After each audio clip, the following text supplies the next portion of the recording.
аргументација за тоа и сме убедени дека граѓаните ќе ја препознаат и ќе ја поддржат нашата аргументација и политичка структура. Јас уште Господин нешто Ледашевски, за вас само уште едно прашање. Вие бевте член на Државната изборна комисија. Можно ли е во држава со над 2 милиони жители во избирачкиот список да фигурираат околу 1 милион и 800 илјади избирачи?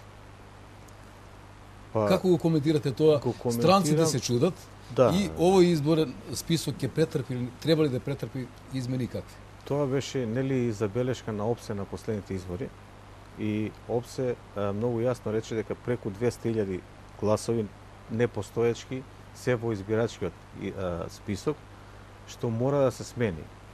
Јас во септември или во октомври, кога Државната изборна комисија излезе и рече дека не се работи на ажурирање на списоков, имав една пресконференција и реков дека немаат капацитет, актуелната влада нема капацитет тоа да го реши и дека нема да го реши тоа прашање, а тоа може без оглед дали ќе се прави нешто или не, комотно може да се прави, меѓутоа без оглед дали ќе се прави или не, тоа не е добро ниту за Република Македонија, ниту за демократијата.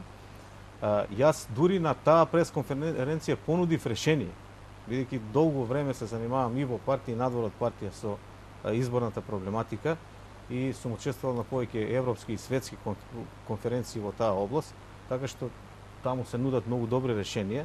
Понудив решенија на пресконференција, што нели обично тие работи се тајна. Ги чуваме ние кога ќе дојдеме ние ќе реков вака може да го направат. Меѓутоа до ден денешен имам добри информации дека ништо не се прави во тој дел. Дури во 15 септември комисијата Државната изборна комисија требаше да се грижи за избирачкиот список. Имам информација дека до денешен ден тоа не е пренесено во нивни раце, туку дека уште стои во Министерството за правда. Инаку јас од искуствата кои ги имав низ Европа и пошироко, гледам дека секаде се води по електронски пат тоа.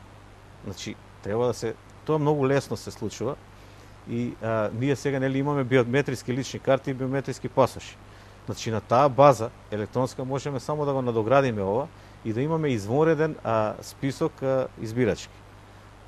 Плюс тоа, ние во претходните измени во законот донесовме дека диаспората ќе може да гласа.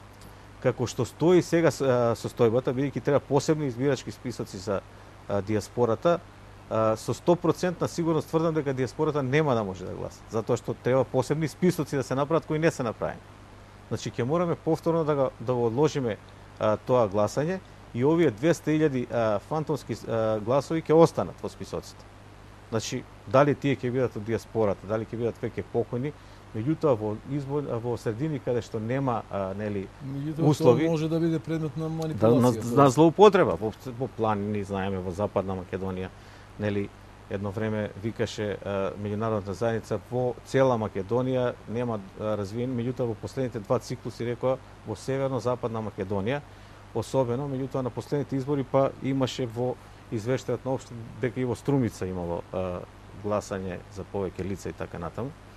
Значи, одговорно тврдам дека овие гласови ќе останат, нема да се прочистат, што е многу лошо за власта, затоа што огромен временски период е, затоа викам 4 години.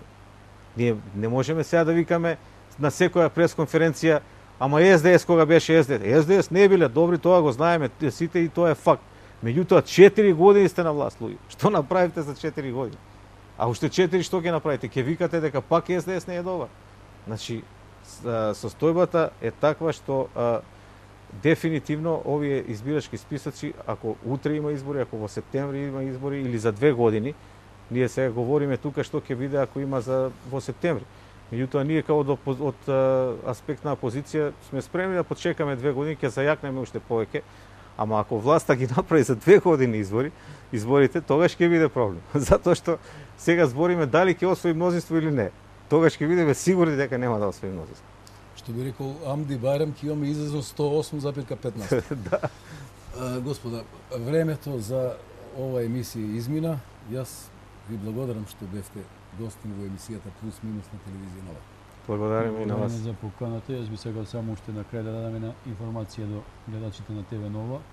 Значи, канцелариите на општинска организација на Обединети за Македонија се лоцирани на булевард Трета Македонска, број 11, влез 1, стан 1, или по-конкретно Карши ресторан, од спротив ресторан Рим Парис, локација Стара Мекичара. Поштовани гледачи, толку за вечера, благодарам за вниманието и имајте пријатна вечер.